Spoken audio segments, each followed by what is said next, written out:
The Money Ladder. Climb Your Way to Financial Independence on Any Budget, written by Ronnie Rowland, published by Growth Literacy Lounge. What if the biggest difference between financial struggle and financial peace isn't a higher income, but a better system? Success is the sum of small efforts, repeated day in and day out. Robert Collier. Money talk tends to come wrapped in shame, confusion, or complexity. For some, it's a source of anxiety. For others, it's a mystery they never quite feel equipped to solve. You might be working hard, doing everything right, and still wondering why financial peace feels just out of reach. If that's you, take a breath, you're in the right place. This book is not about overnight riches or impossible promises. It's not written for Wall Street insiders or tech millionaires. The Money Ladder is for real people living on real incomes, trying to get a grip on their finances while juggling bills, goals, and life. What you'll find here isn't a lecture, it's a climb. Imagine a ladder. Not some polished symbol of perfection, but a sturdy, build-it-yourself tool made of practical steps, awareness, intention, saving, investing, and growth. No matter where you start, strapped for cash, buried in debt, or simply ready for more, there is a rung within reach today. One small decision. One better habit, one change that leads to another. This book is about those rungs. You'll meet everyday people who turn tiny wins into lasting freedom. You'll build habits that feel empowering instead of exhausting. You'll discover that financial independence isn't about earning six figures, it's about consistency, clarity, and confidence. This is your blueprint, your reset button, your guide to taking back control, not by doing everything at once, but by doing the next right thing, over and over again. So let's drop the guilt. Let's ignore the noise. Let's start where you are, with what you have, and build a life that feels lighter, freer, and more yours. Not someday. Today. Your ladder is waiting. Let's climb. Chapter 1. The View from the Top. When Elena reached financial independence at 38, she didn't throw a lavish party or post a dramatic countdown on social media. Instead, she sat on her small apartment balcony, drinking coffee from the same chipped mug she'd owned since college, and smiled. She had no debt. She had savings. Her investments quietly grew while she chose whether or not to keep working. There was no windfall, no six-figure salary. Elena had made $52,000 a year as a librarian and still climbed the ladder to freedom.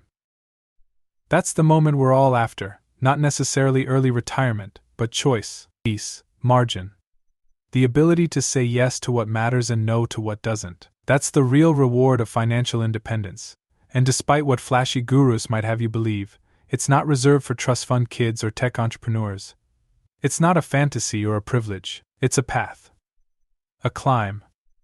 One that starts exactly where you are. Imagine a ladder. Not a polished golden staircase, but a practical one you build yourself, one rung at a time. The first rung might look like tracking your spending. The next is adjusting it with intention, then saving a little. Then saving more. Then investing. Then eliminating debt. Each decision becomes a step upward. No need to jump. No need to leap. Just steady, simple progress. The beautiful part? You don't need to wait for some magic moment to begin. Financial independence doesn't require perfection. It requires movement. A willingness to grab the next rung in front of you. And maybe that first rung feels too basic or too small. Maybe it feels pointless. But momentum doesn't start at the top, it starts at ground level. Progress is built from the ordinary. This book isn't about becoming rich. It's about becoming free. Freedom from stress when the car breaks down, freedom from arguments about money, freedom from the silent anxiety that hums in the background of so many lives. It's about reclaiming a sense of control, even when your income isn't high, even when your budget feels tight, even when you're starting late. You will not find perfection here. No guilt, no shame. Just honest, actionable steps you can take no matter what your paycheck says. Because every single budget has a ladder inside it. It may not look like your neighbor's or your cousin's, or that influencer online, but it's there, and it starts with awareness, with choice, with one small shift. You'll hear stories throughout this book of people who began with almost nothing, minimum wage workers, single parents, freelancers living invoice to invoice, and still climbed. What they had in common wasn't luck. It was clarity. Consistency. The decision to believe that even a tiny step forward was worth it. You may not believe that yet. That's okay. You may feel behind, discouraged, or stuck. You may have made money mistakes you don't like thinking about. That's okay too. This isn't about the past, it's about what happens next. The next dollar you track. The next spending choice you make. The next percent you save. Those are the rungs in front of you now. And I promise you this, if you reach for that next rung, just the next one, you'll rise, slowly maybe, imperfectly definitely, but upward. Always upward. You're not alone on this climb. I'll be with you the whole way, guiding you, cheering you on, and showing you exactly how to keep building that ladder. The view from the top is real. And it's waiting. Financial independence is possible at any income level. You build it one small, intentional step at a time. Your ladder is unique, but it's within reach right now. What would financial freedom look like for you, not just in numbers, but in daily life? Write down one reason you want financial independence. Keep it somewhere visible. Let that reason drive your first step. Chapter 2. The Game Changer Mindset. Before you change your money, you have to change how you think about money. That may sound fluffy, but it's not. It's foundational. You could have the best budget app, the smartest investment plan, and the most airtight debt payoff strategy. But if deep down you believe money is stressful, evil, or always scarce, you'll sabotage your progress without realizing it. Most of us carry invisible money stories. They come from our childhood, our culture, past mistakes, or even one-off comments we heard growing up. Maybe you were told rich people are greedy, or that money is hard to manage, or that you'll never have enough, so why even try? These stories shape how we feel about money, and how we feel shapes what we do. If money feels like a monster, we avoid it. If it feels like a mystery, we don't engage. If it feels like a game rigged against us, we give up before we begin. But what if money isn't any of those things? What if money is simply a tool? Neutral, patient, and obedient. It does what we tell it. It flows where we direct it. It reflects our values, not the other way around. That shift, from seeing money as a threat to seeing it as a tool, can change everything. And here's another shift that matters. Stop thinking of managing money as deprivation. This isn't about sacrifice for the sake of sacrifice. It's about aligning your money with what actually makes your life better. You're not cutting things out, you're clearing the clutter. You're not punishing yourself, you're empowering yourself. Every dollar is a vote for the life you want. When you spend mindlessly, you vote for noise. When you spend intentionally, you vote for freedom. Think about what freedom would feel like. Not the lottery version, mansions and yachts, but the real version. Knowing your bills are paid. Sleeping through the night without worrying about the next emergency. Taking a job because you want to, not because you have to. That's the kind of freedom we're climbing toward, and that vision matters. Because on the days when progress feels slow or discipline feels hard, you need a reason to keep going. That's why this mindset work isn't fluff, it's fuel. Your beliefs become your behaviors. If you believe financial independence is for someone else, you won't pursue it. If you believe you're just bad with money, you won't try to change.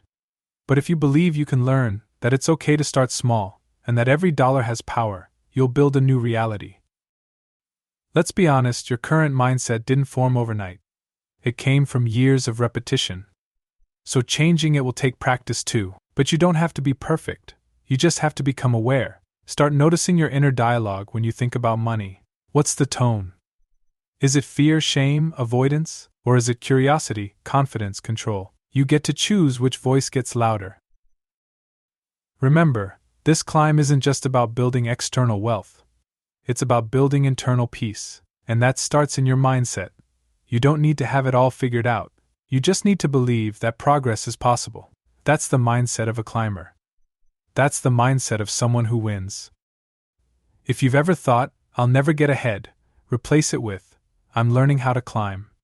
If you've thought, "I'm terrible with money," try, "I'm getting better every step." It's not about pretending. It's about retraining your brain to support the journey instead of fighting it. You're not powerless. You're not stuck. You're not behind. You're at the beginning of a better story, and you're the one writing it. Your beliefs about money shape your financial behavior. Shifting your mindset unlocks real, lasting progress. Money isn't evil, it's a tool that reflects your values. What's one belief you've carried about money that you now realize might be holding you back? Write a new money affirmation, one sentence that supports your growth. Repeat it daily. Let your mindset lead the climb. Chapter 3. Awareness is power. Track every dollar. When Marcus finally looked at his bank statements, he was stunned.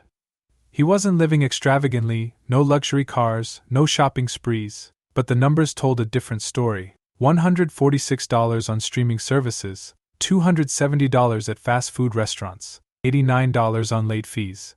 In just 1 month, and he had no idea. It wasn't that he was irresponsible. He was just unaware. Like most people, he wasn't paying attention. That's the silent cost of money fog. It drains your income without you feeling it. A few dollars here, a small charge there, but over time, those invisible decisions pile up. Awareness changes that. It turns your finances from a blur into a clear picture. And when the picture is clear, you can finally do something about it. Tracking your spending isn't about judgment. Wow! How shul? It's about information. It's about looking reality in the eye and saying, okay, now I know. You can't climb a ladder with your eyes closed. You have to see where you're stepping. That's what tracking does. It puts the next rung in front of you. You don't need fancy software or hours of free time. You just need consistency. Some people use budgeting apps like YNAB or Mint. Others use a simple spreadsheet. Some go old school and jot things down with pen and paper. The method doesn't matter. The awareness does. If you've never tracked your money before, start with the last 30 days. Pull your bank statements and highlight every category: groceries, gas, eating out, subscriptions, shopping. Don't edit. Just observe. What you'll see isn't just numbers. You'll see habits, patterns, priorities, and maybe some surprises. That daily coffee that seems harmless, multiply it over 30 days. That subscription you forgot to cancel? It's still draining your account. You're not doing this to shame yourself. You're doing it to take ownership. And ownership is power. When you know where your money is going, you can start telling it where to go. That's when real change begins. Suddenly, you're not wondering why your bank balance is low at the end of the month. You know why. And better yet, you can do something about it. Tracking isn't just a one-time exercise, it's a habit. A habit that gives you control. Think of it like checking your rearview mirror while driving. It's not exciting, but it keeps you from crashing. The more regularly you check in, the smoother your financial journey becomes. Some people resist tracking because they're afraid of what they'll find, but avoiding it doesn't change the reality. It just prolongs the stress. Clarity might feel uncomfortable at first, but it's far better than confusion. When you know, you can adjust. When you guess, you stay stuck. Marcus didn't overhaul his life in 1 week. But once he saw where his money was going, he made small shifts. He cut 3 streaming services, started cooking at home more often, set reminders for bill due dates. Within 3 months, he had an extra $400 a month, money he didn't even know he had, all because he started tracking. You're not trying to become perfect. You're trying to become aware. That's the goal. That's the first real climb. Every dollar you track is a vote for your future, and once you start seeing your money clearly, it's hard to go back to the fog. This isn't about restriction, it's about direction. And the first step toward freedom is knowing where you stand. You don't need to change everything today, you just need to look. Start there, start now. Tracking your spending gives you control and clarity. Awareness leads to better decisions and fewer surprises. Every dollar you track is a step toward financial freedom. What spending category do you suspect might surprise you once you track it for a month? Review your last 30 days of spending. List every purchase. Identify one area to reduce or eliminate this week. Chapter 4. Spend where it matters. When Denise did her first month of tracking, she expected to feel guilt. She braced for shame. Instead, she felt something else: clarity. Her grocery bill was reasonable, and her rent was manageable. But her impulse purchases, small home decor, late-night online orders, random gadgets, told a different story. She wasn't overspending because she was careless. She was overspending because she wasn't clear on what actually mattered to her. Most budgets fail not because they're too strict, but because they're disconnected. They're built like diets, full of restriction, low on joy. But what if your budget wasn't about cutting everything? What if it was about making space for what you love by trimming what you don't? Spending isn't bad. In fact, aligned spending is one of the best ways to enjoy your money. The problem is when we spend out of habit, stress, boredom, or social pressure. That kind of spending gives you a quick hit, but leaves no lasting satisfaction. It's like eating sugar when you're starving. It fills the moment, but not the need. One of the most powerful exercises you can do is a joy audit. Look at your last month of expenses. Ask yourself one question for each purchase. Did this add value to my life? That doesn't mean it had to be practical or productive. Fun counts. A Friday night takeout with friends might score high. A random $70 gadget you forgot you ordered? Not so much. Once you go through that audit, patterns emerge. You'll see what fuels you and what drains you. That's the goal. Because now, instead of cutting expenses at random, you can start cutting with intention. You can say no to what doesn't serve you and say yes to what does, with zero guilt. Denise realized she didn't care about having a Pinterest-perfect apartment. She cared about travel. She wanted to visit 3 new places in the next 2 years. Once she got clear on that, cutting decor spending didn't feel like sacrifice, it felt like strategy. Every dollar saved wasn't a loss. It was a plane ticket, or a memory, a choice. This is where financial change starts to feel exciting. Because you're no longer just trimming, you're trading, you're choosing. You're taking control of your story. That's a powerful place to be. If you've ever looked at your budget and thought, this feels like punishment, you're not alone. But it doesn't have to be that way. Your budget should reflect your values, not rob your joy. In fact, some of the happiest, most financially free people aren't the ones who spend the least, they're the ones who spend in alignment. You don't need to be frugal in every area, you just need to be intentional in the right ones. Pick your priorities. Let them guide your money decisions. That's how you stay motivated. That's how you avoid burnout. And that's how you start building a life that feels like your own. This chapter isn't about judgment, it's about awareness. You're learning to look at your spending and ask, does this serve me? And if it doesn't, you're learning to let it go, not because you have to, but because you want something more. You don't need a perfect budget to make progress. You just need one rooted in what truly matters to you. Let your spending reflect your values. Let your values shape your freedom. Aligning your spending with your values creates lasting satisfaction. A joy audit helps identify what's worth keeping and what's not. Intentional spending leads to more freedom, not less. What's one thing you spent money on recently that truly brought you joy? What's one that didn't? Do a joy audit of your last 30 days. Identify 2 expenses to reduce and 1 to increase based on what matters most to you. Chapter 5. Save something, even if it's just 1%. When Chris heard he should save 20% of his income, he laughed. Not because he didn't believe it, but because it felt impossible. His budget was already tight. Rent, groceries, gas, and a small mountain of student loans left barely anything left. He figured saving was something he'd do someday, once things got better. But then he read something that changed everything. Start with 1%, not because it's a lot, but because it gets you moving. That idea stuck. 1%. Just a toe on the first savings rung. Chris ran the numbers. 1% of his monthly income was $28. Not much. But he decided to try it anyway. He set up an automatic transfer on payday. It felt small, almost pointless. But the next month, he did it again. Then he upped it to 2%. Then 3%. After 6 months, he was saving 5% without feeling deprived. What started as almost nothing became a new habit, and eventually, a new identity. That's the secret. Saving isn't just about numbers. It's about momentum. It's about showing yourself you can set something aside. The dollar amount matters less than the behavior. You're not just building a balance, you're building belief. Every time you save, even a little, you're proving to yourself that financial independence isn't just a theory. It's something you're actively climbing toward. There's something powerful about watching a savings account grow, even slowly. It creates a shift. You begin to realize that not every dollar has to be spent, that your future deserves a piece of your paycheck, that you can create space between earning and consuming. That's where freedom starts, not at some mythical income level, but in the quiet decision to keep a dollar rather than spend it.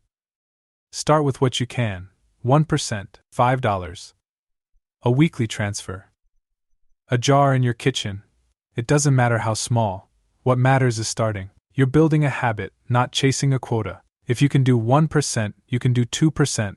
And if you can do 2%, you can do more. That's the ladder. That's the climb. And here's the thing: saving money isn't just about emergencies or retirement. It's about options. It's the ability to say yes to a last-minute weekend trip, to take a class you've been curious about, to buy yourself time when life throws a curveball. Savings isn't about hoarding. It's about preparing. It's about having a cushion that gives you breathing room. Some people worry they can't save and pay off debt, but it's not either or. Even while paying down debt, you can build the habit of saving, just on a smaller scale.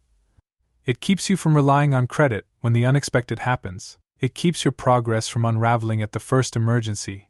Think of savings as your foundation. Debt payoff builds on top of it. Chris didn't become a millionaire overnight, but he stopped feeling helpless. He stopped feeling like his money controlled him.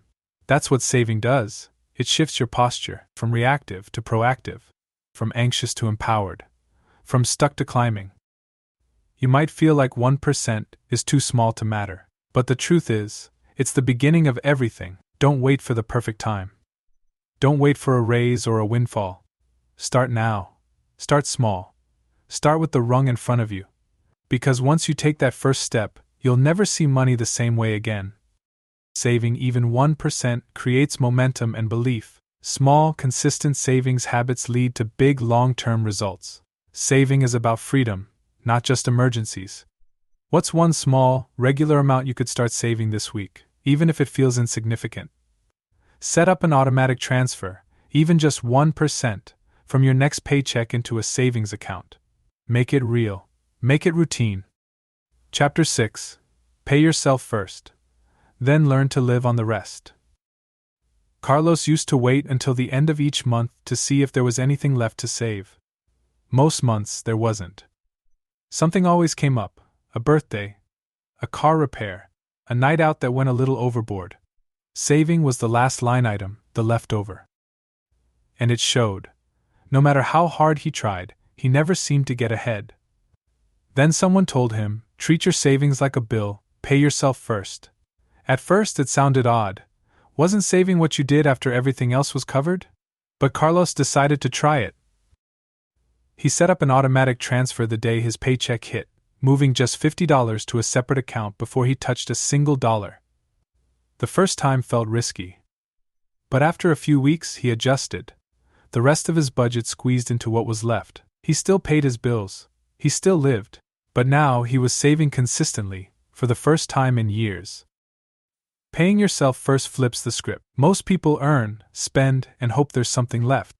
This habit rewires that: earn, save, and then spend what remains. It makes savings a priority, not an afterthought. And it works, even on tight budgets, because the truth is, most of us adapt to what's available. When you save first, you train yourself to live on the rest, and you probably won't miss what's gone. This isn't just a tactic, it's a mindset. It tells your money what matters most. It tells your future that you haven't forgotten it. It tells your brain that you're not in survival mode anymore, you're building something. That shift creates confidence. Confidence builds momentum, and momentum fuels long-term change. One of the most effective ways to do this is automation. Remove the decision. Set it and forget it. Let the transfer happen before you can talk yourself out of it. When your savings becomes automatic, it becomes inevitable. It's like putting the first rung of the ladder on autopilot. No more hoping, no more waiting, just action. You might be thinking, but what if I need that money later in the month? That's a real concern. That's why you start small. Don't overcommit. Start with an amount so manageable you barely feel it. It could be $10, $25, or 1% of your income. You're not trying to impress anyone. You're trying to build a habit that lasts. Over time, your confidence will grow. You'll see that living on the rest isn't as hard as it seemed. You'll become more intentional with what's left, simply because there's less to waste. You'll start cutting things that don't matter to protect the things that do. That's not deprivation. That's alignment. Carlos didn't become a financial wizard. He didn't land a huge raise. But within a year of paying himself first, he had a $1,200 emergency fund, something he once thought was impossible. The best part? He barely noticed the money missing, because it never felt like his to begin with. It went straight to his future. You can do the same. Pick a small amount, schedule the transfer for payday. Keep it separate from your spending money. Treat it like non-negotiable rent. This isn't money you'll save if nothing comes up. It's money you save because something always will. When you pay yourself first, you flip the entire financial game in your favor. You stop being reactive. You start being strategic. And you build a future worth climbing toward, one automatic transfer at a time. Paying yourself first turns saving into a priority, not an afterthought. Automation removes friction and builds consistency. Living on the rest helps clarify what truly matters. What amount could you comfortably save if it were taken out of your paycheck before you saw it? Set up an automatic transfer from your next paycheck, no matter how small, into a separate savings account. Do it before the money hits your hands. Chapter 7. Crush the debt rungs, one at a time. Jasmine used to avoid checking her credit card balance. It wasn't denial exactly, it was dread. The number felt overwhelming. Every month, she made the minimum payments, watched the interest pile on, and wondered why the balance barely moved. Her debt didn't just weigh on her bank account, it hung over her like a cloud. She told herself she'd deal with it when she made more, but more never seemed to come. Then she did something simple but bold. She made a list of every debt she had: credit cards, student loans, a personal loan from years ago. She ordered them by balance, smallest to largest. The total was scary, but the first balance, just $320, felt doable, so she focused on that one. She paid the minimums on everything else and threw every extra dollar she could at that $320. It took 3 months, but when it was gone, something shifted. She felt lighter, motivated. She picked the next debt and kept going. A year later, she had wiped out over $7,000 of debt and gained back a sense of control. Debt feels like a wall, but in truth, it's a ladder. You climb out of it one rung at a time. It doesn't matter how deep the hole is, what matters is that you stop digging and start climbing. You don't need to pay everything off at once. You need a plan, a pace, and belief in the process. There are 2 main ways to pay off debt: the snowball method and the avalanche method. The snowball focuses on the smallest balance first, giving you quick wins and momentum. The avalanche targets the highest interest rate first, which saves more in the long run. Both work. What matters most is that you pick a method and stick with it. Momentum matters. Paying off even one small debt can feel like a breakthrough. It creates energy. You see progress, and progress keeps you going when the road gets long. If motivation is your struggle, the snowball method might be the best place to start. If you're driven by numbers and want maximum savings, the avalanche might be better. There's no perfect way, only the one you'll actually do. Some people feel shame about their debt. They think it means they were irresponsible, reckless, or behind. But debt isn't a character flaw.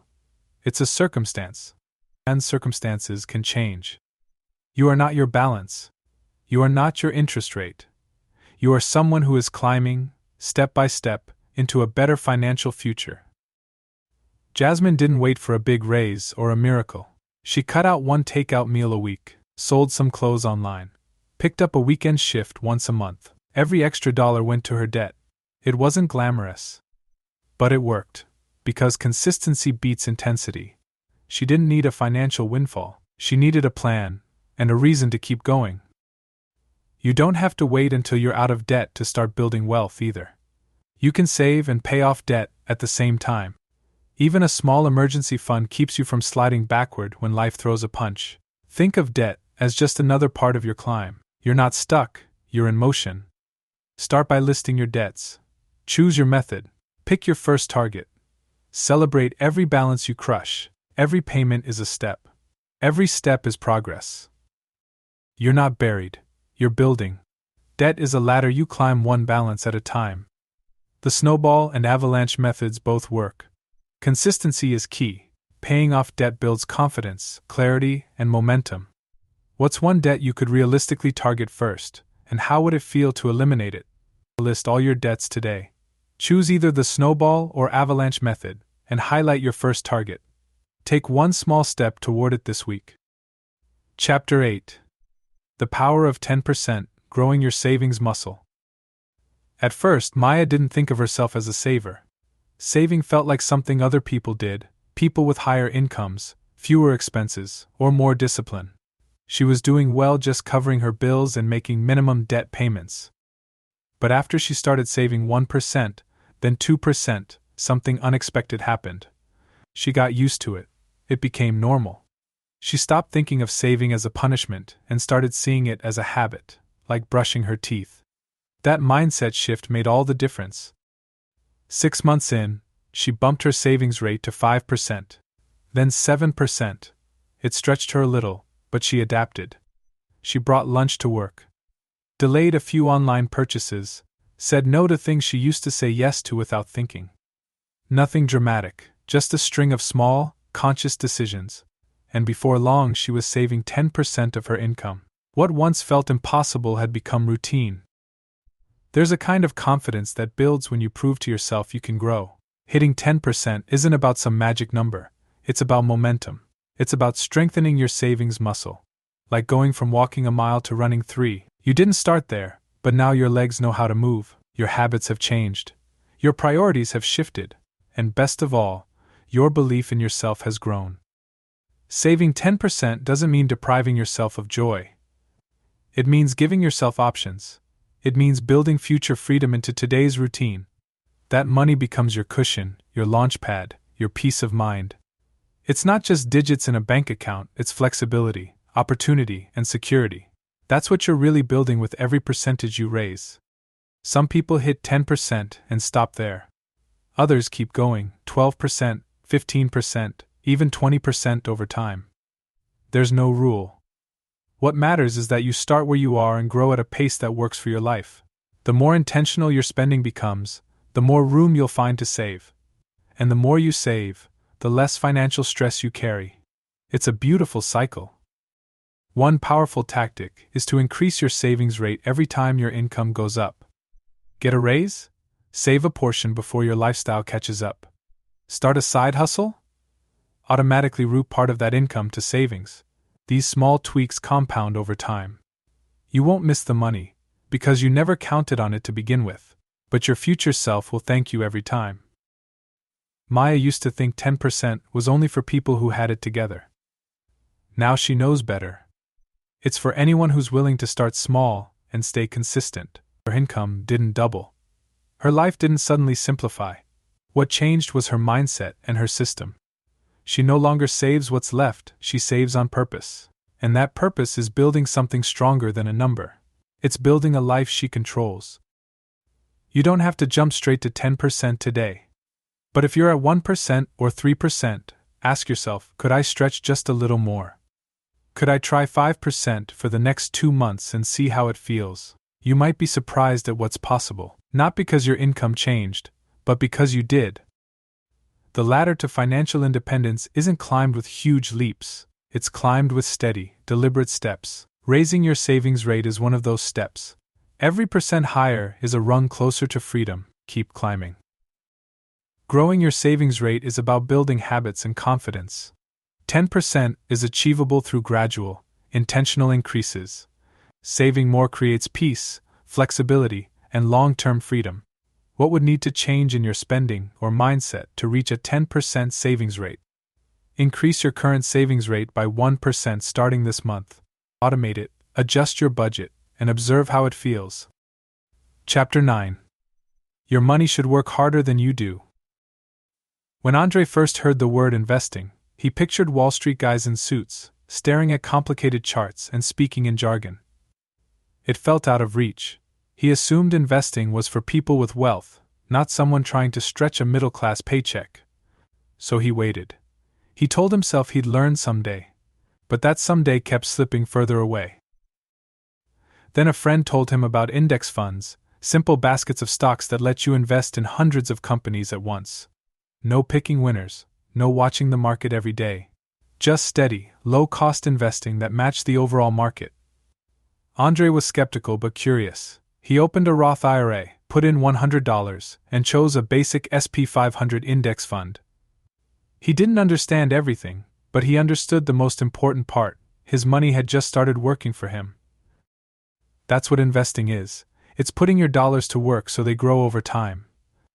It's how people build wealth without working 100-hour weeks or chasing the next big thing. Your income pays the bills. Your savings protect you in the short term, but your investments? They build your future. You don't need a finance degree to start. You don't need thousands of dollars either. You just need to start where you are. There are apps and brokerages today that let you invest with as little as $5. What matters most isn't how much you start with, it's that you start. Because the most powerful factor in investing isn't money, it's time. Time lets compound interest do its magic. When you invest, your money earns a return, then that return earns a return. And so on. It's like planting a tree. At first, growth is slow. But as the years pass, the branches multiply. $1 becomes 2, then 4, then 10, not through luck, but through patience. Andre didn't check his investment account every day. He didn't chase hot stocks or try to time the market. He just kept putting in a little each month, automatically, like he was paying a bill to his future self. After a year, he had over $1,500 invested. After 3 years, he had more than $6,000. And the returns he earned were working right alongside him, compounding in the background. Investing does come with risk. Markets go up and down, but historically, the long-term trend is growth. Over decades, the market has rewarded those who stay in and stay steady. It's not about quick wins, it's about consistent effort. You wouldn't panic and dig up a seed just because the weather changes, you'd let it grow. Your investments deserve the same patience. The key is to keep it simple. Focus on low-cost index funds or ETFs. Automate your contributions. Don't try to outsmart the market. Just stay in it. Time and consistency will do the heavy lifting.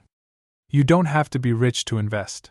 In fact, investing is how many people become financially secure. It's not reserved for elites, it's available to anyone willing to start. Your ladder doesn't stop at saving. It keeps rising, and investing is the next rung, not a leap, just a step. Andre used to think investing was out of reach. Now he knows it's a tool, one that works best when used steadily, quietly, and with confidence. You can do the same. You don't have to know everything. You just have to believe that your future is worth building, and then take that first step. Investing is how your money grows over time through compound interest. Simplicity, consistency, and time are more important than timing or tactics. Starting small is better than waiting for someday. What's one thing that's held you back from investing, and how could you take a small step to overcome it? Open a basic investment account like a Roth IRA or brokerage app and deposit a small amount, $10, $50, whatever you can. Choose a simple index fund and start building your future. Chapter 10. When emergencies come. Tyler didn't think much about his car battery until it died one cold Thursday morning. The tow cost $85. The battery replacement? Another $210. It wasn't a huge expense, but it hit hard because he had no cushion. Rent was due in a few days. His credit card was nearly maxed out. He felt stuck, anxious, and frustrated. It wasn't the cost that stung the most, it was the helplessness. That was the day Tyler decided he needed an emergency fund. Most emergencies aren't dramatic. They're inconvenient. A flat tire, a sick pet, a sudden dental bill. But they don't feel small when your budget is tight, and they always show up uninvited. It's not a matter of if, it's when. The difference between chaos and calm often comes down to one thing: whether or not you're prepared. That's why an emergency fund is one of the most important rungs on the money ladder. It's not glamorous. It won't earn flashy returns, but it will protect everything else you've built. It's the financial shock absorber that keeps a small problem from becoming a big one. Without it, emergencies turn into debt. With it, they become setbacks, not disasters. So how much should you save? The standard advice is 3 to 6 months of expenses. But that can feel overwhelming when you're starting out. If that number feels out of reach, forget it for now. Focus instead on a micro goal, $500, then $1,000. Those first few $100 can make a massive difference. They cover a car repair, a medical copay, a last-minute flight. And just as important, they provide peace of mind. Tyler didn't build his emergency fund overnight. He started small. He opened a separate savings account and named it Peace Fund. He put $20 in from his next paycheck, then $15 the week after. He sold an old gaming console, picked up a few dog walking gigs. Slowly, his balance grew. Within 4 months, he had $600 set aside, and more importantly, he stopped feeling afraid of what might go wrong. That emotional payoff is real. Having a buffer between you and life's surprises changes how you carry yourself. It reduces stress. It gives you breathing room. It makes space for better decisions. You stop reacting and start responding. That's the true power of preparation, not just financial, but emotional. Where should you keep your emergency fund? Separate from your checking account. Out of sight, but easy to access. A high-yield savings account is a great option, safe, liquid, and slightly rewarding. Don't invest this money. Don't tie it up in long-term tools. Emergencies require speed, not returns.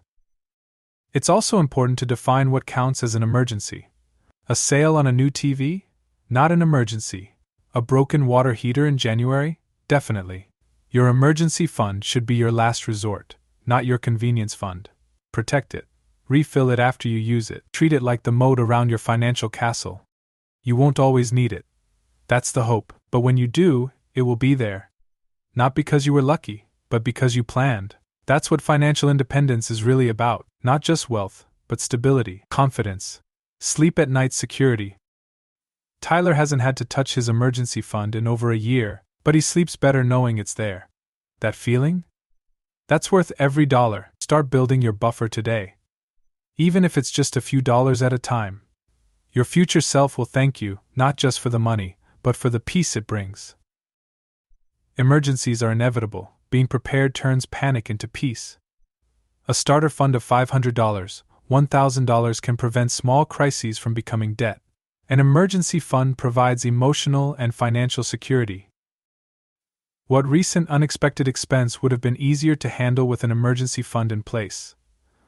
Open a separate savings account today and name it your emergency fund. Transfer any amount you can, $10, $25, even loose change. Start your safety net now. Chapter 11. Your custom ladder, build it your way. Nina was a single mom with 2 kids, a part-time job, and a monthly budget that felt more like a puzzle than a plan. Every dollar had a destination. Savings? That felt like a luxury. Investing? Out of the question. But when she came across the concept of financial independence, something sparked. It wasn't the dream of early retirement, it was the idea of freedom, of control. Of not feeling like her life belonged to her bills.